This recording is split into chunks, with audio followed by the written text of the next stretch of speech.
So I was asked to do a video exploring temperance, and I thought I'd do a video on temperance because it's actually a card I struggle with myself, not to read, but to embody.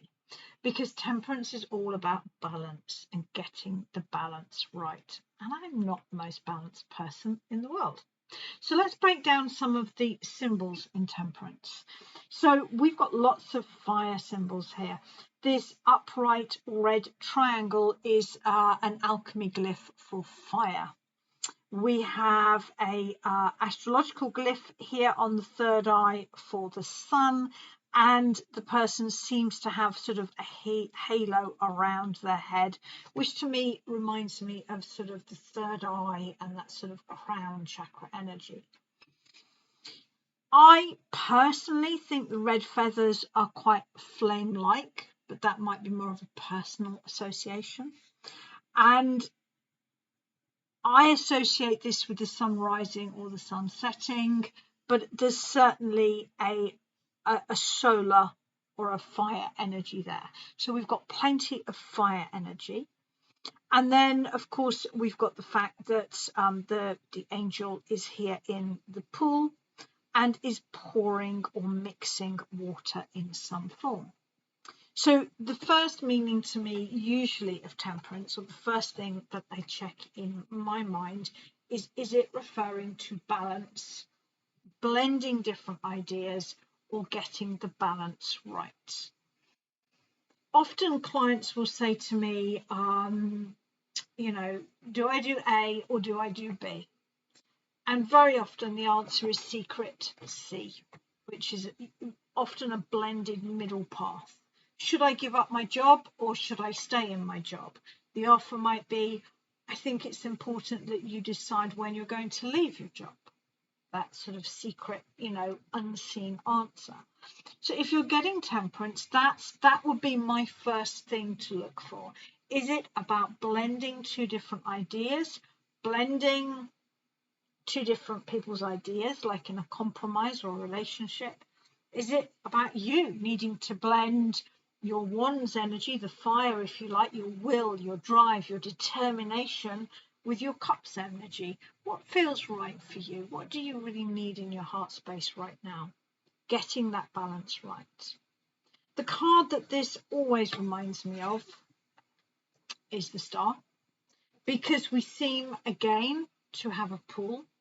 Same pool, different pool, who knows? But we have a pool, and we have the water being poured, and we have this idea of being in the water and on the earth as well. This blend. And so to me, these are two big major arcana, and they are very often positive cards of a big yes. Follow your inspiration, follow your intuition, you're manifesting this, you're doing this. The balance between the water and the earth, we've talked about fire and water, now we're talking about the water and the earth. To me, that is the inner and the outer journey. And just sort of moving to the stars just for a moment, because we've got the inner and the outer journey demonstrated even more clearly, because she is pouring half of her water onto the earth and half of her water into the water. Often in a reading, the star will come up for somebody that has a dream or a hope, the star itself. And if the star is in a blocked position, or if the cards afterwards suggest that the dream isn't following through, that there is something that isn't being manifested in this card, then I'm immediately drawn to the balance of inner and outer work. I read for a lot of holistic professionals, which I enjoy. I enjoy doing business readings. What I find with holistic professionals is if the star's there, it means either A, they are very focused on their inner journey, they're manifesting their self-belief, their affirmations, but they've forgotten they might need business cards, social media presence, a website, and to be actually active in the more everyday or mundane world. Or, as was the case for me when I started, very focused on the business side of things, very focused on my website, my advertising, my marketing, but I hadn't dealt with some self-limiting beliefs. I hadn't done my inner work. So that balance of inner and outer work. So in Temperance, we do have the balance between fire and water, but we also have the balance between the inner and the outer work. One little detail that I love is the way the cups are held. I used to be a nursery teacher, and I home educated all of my kids all the way through. So water play has been a huge part of my life. Go out, get yourself a couple of cups, go outside and try this. Because unless you are an expert cocktail shaker, what you're going to find is the water would actually fall down on your feet. There is magic here. This is an angel. We must not overlook that. This is an angel. This card is dominated by this huge angelic figure whose wings are too big to even fit. So another meaning for me of Temperance can be magic. And I have seen this card represent synchronicity. Those magical moments when things just slot together perfectly.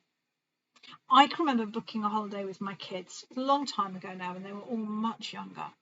And I did a 3-card reading. Some readings just stick with me. How will this weekend camping be? And I got Temperance. So we travelled, 4 young children, tent up, rain. I mean rain. It rained. And I remember thinking about my Temperance card and going, magical. Actually, we made cocoa. We put marshmallows in them. We played cards. It was magical. It was magical in the kind of way that you could never have planned for.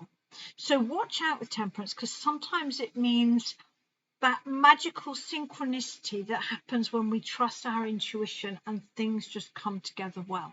I've seen it mean that quite a lot. The problem with Temperance is almost that it is its magic.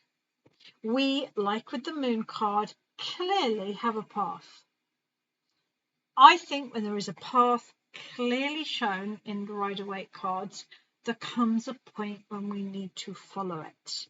We've got those blue mountains again, highest potential. Is that the sun rising? Is it the sun setting? I don't know.